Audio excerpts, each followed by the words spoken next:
People Pathwari की कहानी। एक गुजरी थी। उसने अपनी बहू से कहा कि तू दूध दही बेच कर आ। वह बेचने गई तो रास्ते में औरतें पीपल पथवारी सींच रही थी।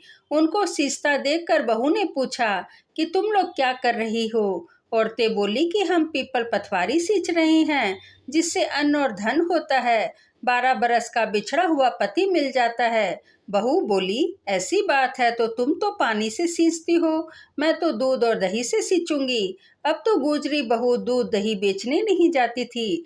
वह रोजीना दूध तो पीपल में और दही पथवारी में सींच लेती थी। सास दूध का दही का दाम मांगती तो वह कह देती महीना पूरा होने पर दे दूंगी। कार्तिक का महीना पूरा हो गया। पूनम का दिन आया। वह पीपल पथवारी के पास जाकर बैठ गई। पथवारी ने पूछा कि तुम मेरे पास क्यों बैठ गई हो। तब बहू बोली कि सासू दूध दही का दाम मांग रही है। पीपल पथवारी बोली कि मेरे पास कहाँ दाम रखा है, ये भरा पान पतुरा ले जा। और बहू उन्हें ले जाकर ओबरी में रख दी और डर के मारे ओढ़कर सो गई। सास बोली, बहू पैसे तो ला। तब बहू बोली, ओबरी में रखा है। सासू ने जब ओबरी खोल के देखी तो हीरे मोती जगमगा रहे थे।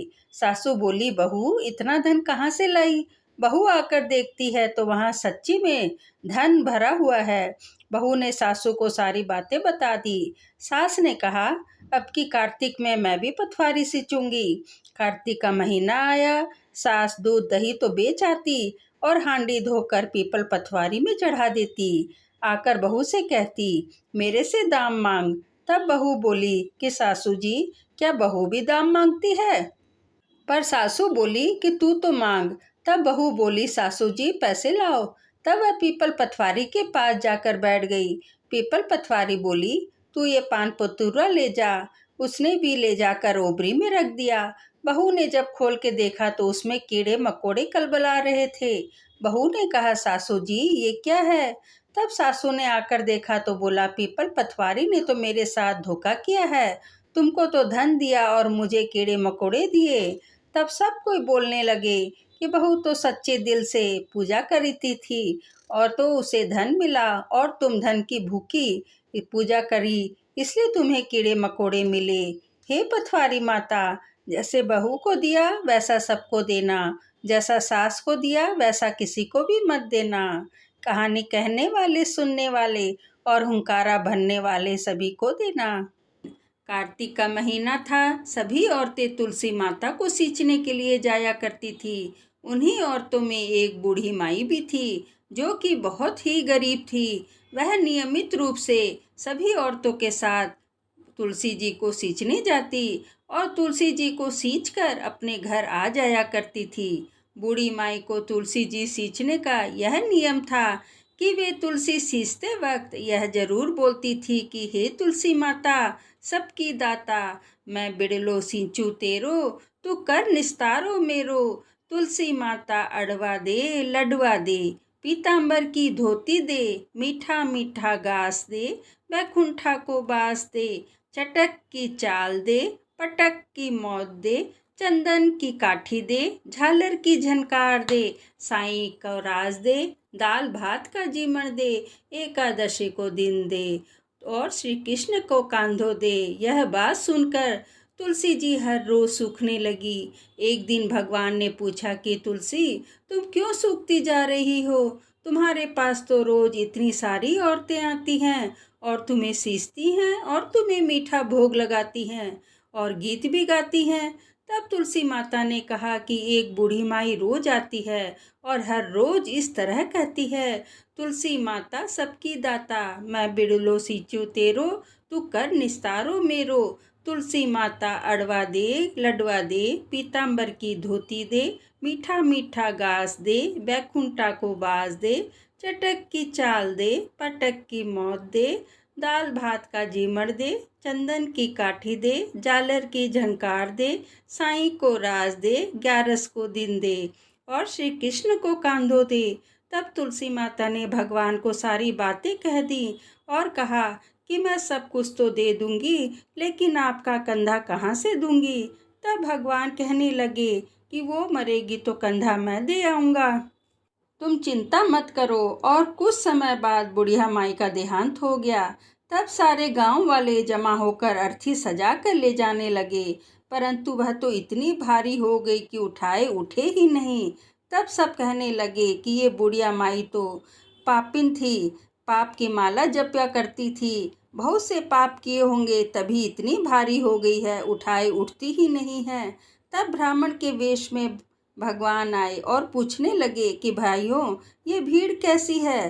तब वहाँ पर खड़े सब लोग कहने लगे कि ये बूढ़ी माई मर गई है, पापिन थी इसलिए ये भारी हो गई है, किसी के उठाए उठती ही नहीं है। तब भगवान ने कहा कि मुझे इसके कान में एक बात कहने दो, शायद वह उठ जाए।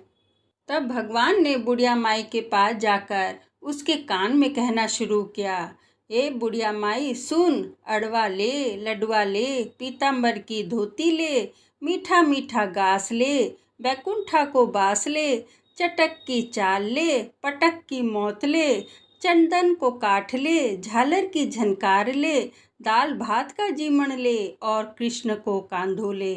ऐसा सुनते ही बुढ़िया माई तुरंत हल्की हो गई और भगवान उसको अपने कंधे पर ले गए। इस प्रकार बुढ़िया माई की मुक्ति हो गई। हे तुलसी माता, जैसी मुक्ति बुढ़िया माई की करी वैसे ही हम सब की करना।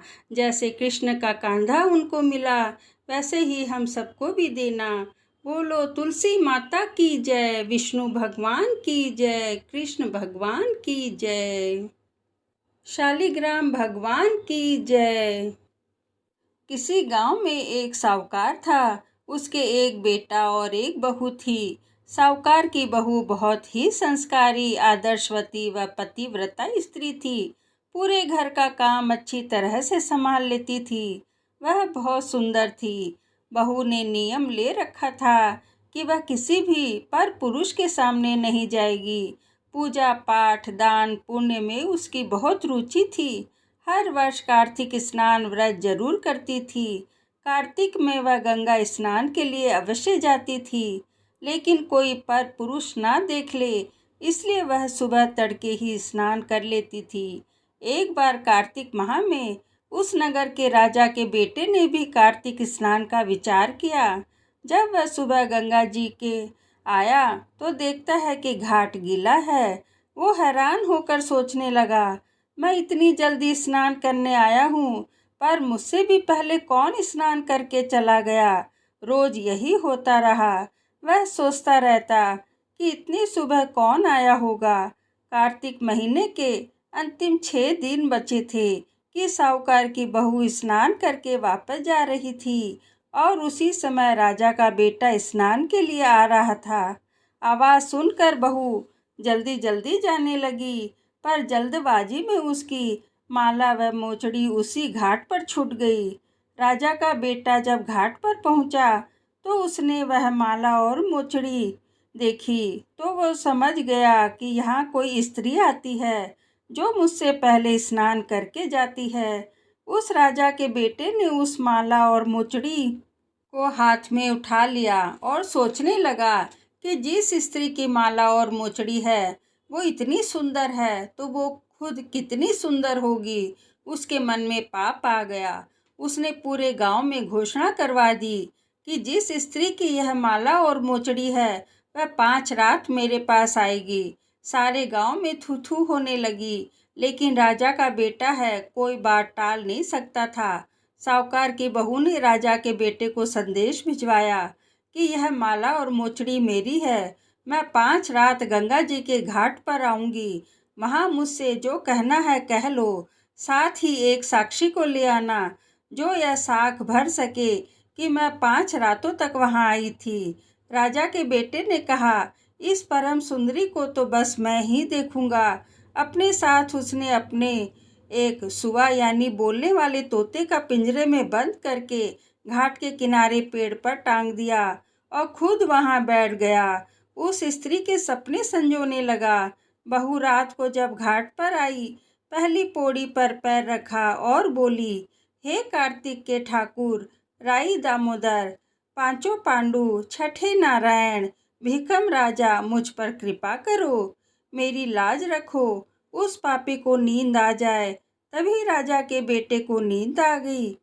बहू नहा धोकर जाने लगी तो तोते से बोली, सुआ सुआ तेरे गल डालूंगी हीरा, मेरी साग भरियो मेरा बीरा।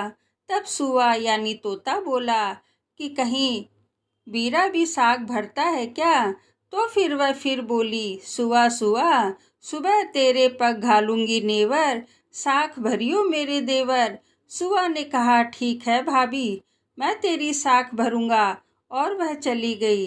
तब राजा का बेटा हड़बड़ा कर उठा और सुआ से पूछा, सुआ वो आई थी क्या? कैसी थी? सुआ बोला, आभा की सी बिजली, होली की सी झल, केले की सी काचनी, गुलाब को सुरंग। अगले दिन राजा के बेटे ने सोचा कि आज मैं अपनी उंगली में चीरा लगा कर बैठ जाऊंगा, दर्द के मारे मुझे नींद नहीं आएगी। वह उंगली चीर कर वहीं बैठ गया। बहू आई और उसी तरह प्रार्थना करने लगी और राजकुमार को फिर से नींद आ गई। वो स्नान करके फिर चली गई और सुआ को साग भराकर चली गई। राजकुमार ने फिर तोते से पूछा तो उसने वही सारी बातें दोहरा दी। अगले दिन राजकुमार आंखों में मिर्ची डालकर बैठ गया। बहू आई और उसी तरह प्रार्थना करने लगी। भगवान के प्रभाव से राजकुमार को फिर से नींद आ गई। जब वह चली गई तो राजकुमार उठा और फिर से तोते से पूछा तो तोते ने वही सारी बातें बता दी। राजकुमार अगले दिन बिना बिस्तर के बैठा कि बिस्तर की गर्मी से कहीं मुझे नींद आ जाती है।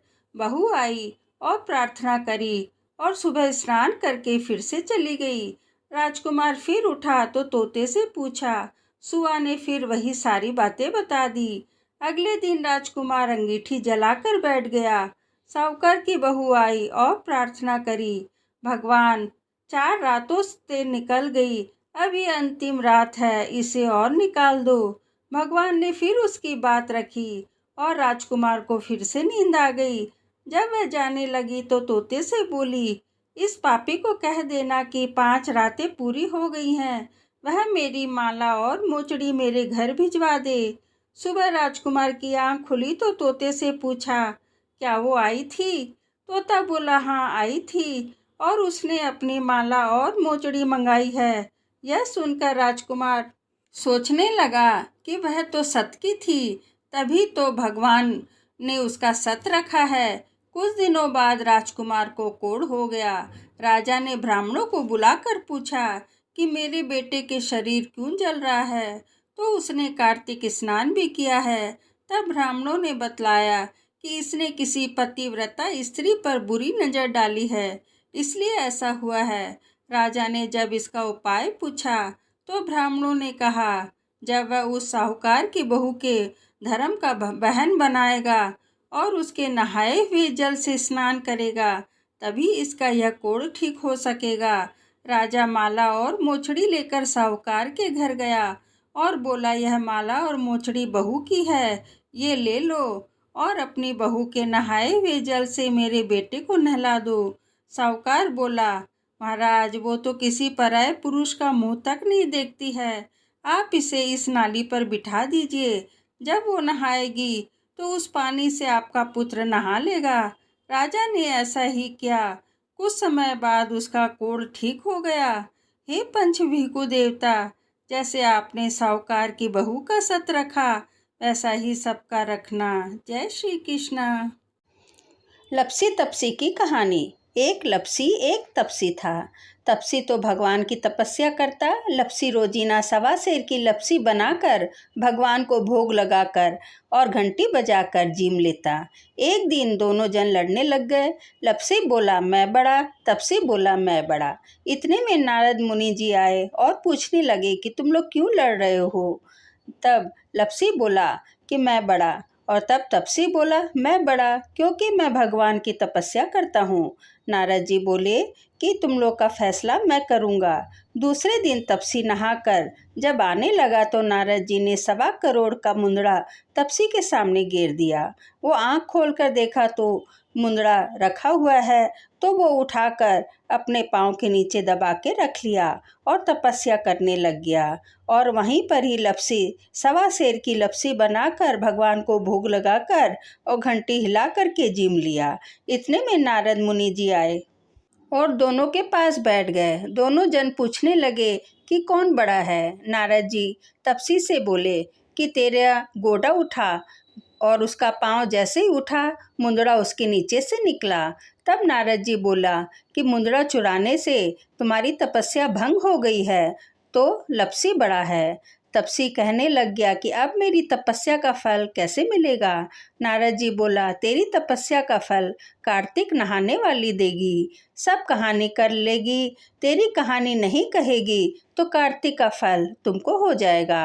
आंगी देकर तना नहीं देगी, धोती देकर गमछा नहीं देगी, सीधा देकर दक्षिणा नहीं देगी, ब्राह्मण जिमाकर दक्षिणा नहीं देगी, दाहिनी कानी नाड़ी बंसी तो सबका फल तुमको हो जासी। इतना कहकर नारद जी चला गया।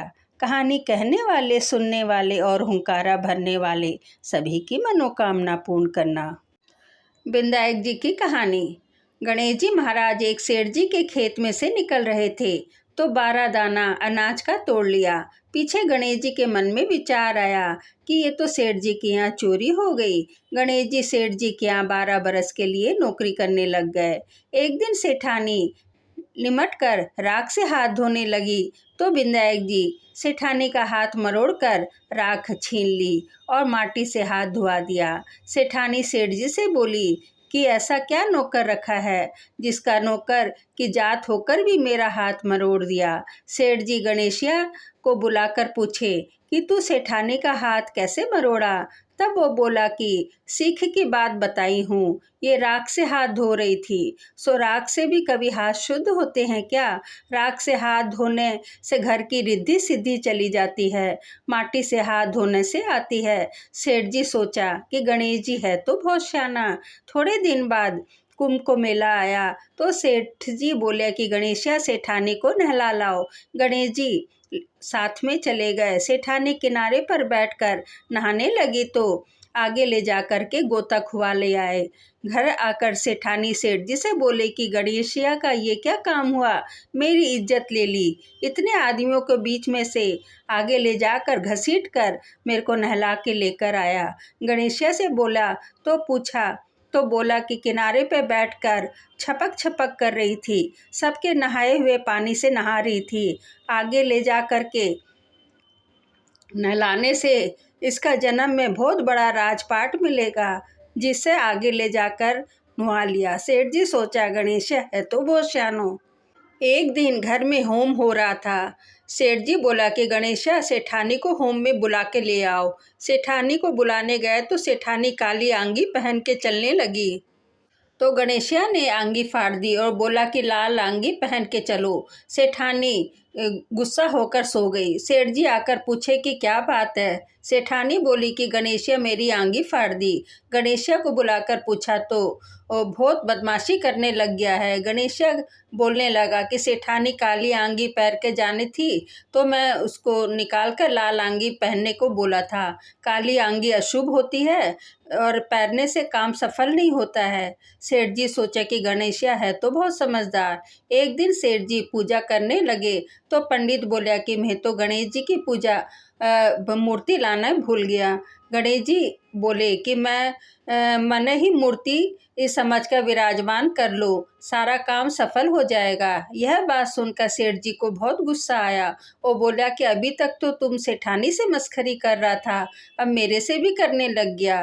गणेश जी बोला मस्खरी नहीं करता हूँ, सच्ची बात कहता हूँ। इतना कहकर गणेश जी का रूप धर लिया। सेठ सेठानी संदेही गणेश जी की पूजा करी। पूजा खत्म होते ही गणेश जी अंतर्ध्यान हो गया। सेठ सेठानी को बहुत धोखा हो गया कि अपने घर में संदेही गणेश जी रहते थे। हम लोग उनसे इतना सारा काम करवाए। गणेश जी सपना में बोले कि मैं आपके खेत से 12 दाना अनाज का तोड़ लिया था तो तुम्हारा अपना दोष उतारने के लिए तुम्हारे यहाँ काम किया। सेठ जी के करोड़ों की माया हो गई। हे गणेश जी महाराज, जैसा सेठ सेठानी को दिया वैसा सबको देना। कहता न सुनता न हुंकारा भरता न अपने सारे परिवार को देना।